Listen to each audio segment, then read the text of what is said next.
가끔 사람들 중에는 망상과 현실을 구분하지 못하는 사람이 있습니다. 오늘 소개해드릴 남성 역시 그러한 사람 중 한 명이었습니다. 2013년 5월 26일, 영국 쇼rop셔에 사는 조지아 페렛 윌리엄스는 한 남성의 차를 타고 어디론가 향하고 있었습니다. 남성은 조지아에게 자신을 사진사라 소개하며 모델을 부탁한 제이미 레이놀즈였습니다. 하지만 그는 사진사가 아니었습니다. 조지아는 그의 차를 타고 가며 부모님에게 연락해 금방 돌아가겠다는 말을 전했습니다. 그것이 그녀와의 마지막 통화일 줄은 부모님은 상상도 못했을 겁니다. 이동 중 제이미는 옷가게에 들러 조지아에게 어울릴 만한 옷을 구입했고, 이러한 모습을 지켜보던 조지아는 아무런 의심도 하지 않았습니다. 그 뒤 제이미가 조지아를 데리고 향한 곳은 사진 촬영을 위한 스튜디오가 아닌 자신의 집이었습니다. 조지아의 의문스러운 표정에 제이미는 생활 공간에 녹아든 모습을 찍고 싶다며 모델료를 좀 더 올려주겠다는 제의를 했고, 그녀는 결국 수락을 했습니다.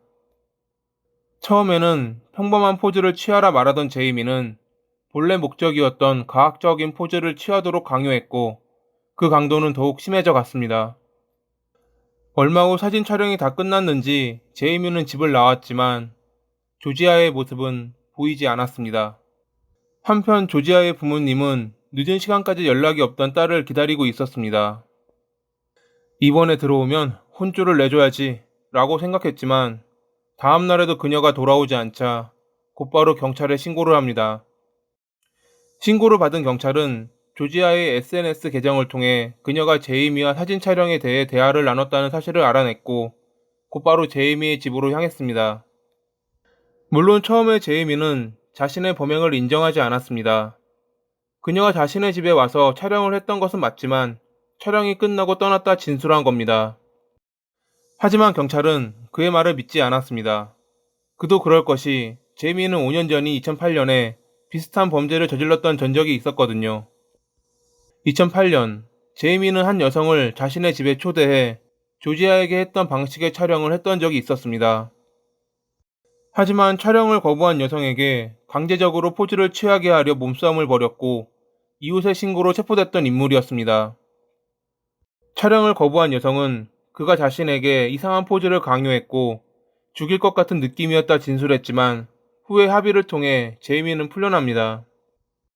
정신과 치료를 병행하는 것을 전제하에 풀려난 제이미.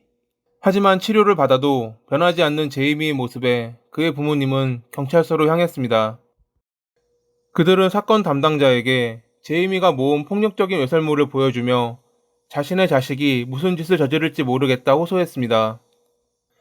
만약 그때 제이미가 체포됐다면 조지아에게 비극이 발생하지 않았을지도 모릅니다. 그러나 경찰은 더 이상 조치를 취하지 않았습니다. 피해자와 합의를 했고 정신과 치료를 받고 있으니 자신들이 더 이상 할 게 없다는 것이 당시 그들의 주장이었습니다. 이러한 전적이 있는 제이미는 당연히 유력 용의자였고, 그가 체포되고 이틀 후인 5월 29일 인근 삼림지대에서 사망한 조지아가 발견됩니다. 결국 그는 자신의 죄를 인정했습니다. 판사는 그를 보며 말했습니다. 피의자는 오랫동안 폭력적이고 가학적인 영상에 사로잡혀 있었습니다. 저는 전문의의 결론을 참고해 종신형을 선고합니다. 조지아의 아버지는 제이미에게 내려진 형에 불만을 표하며 그가 죽을 때까지 감옥에서 얌전히 생활하길 바란다며 인터뷰했습니다. 그렇게 23살의 제이미는 영국 범죄 역사상 최연소로 종신형을 선고받은 인물로 기록됩니다. 오늘도 봐주셔서 감사합니다.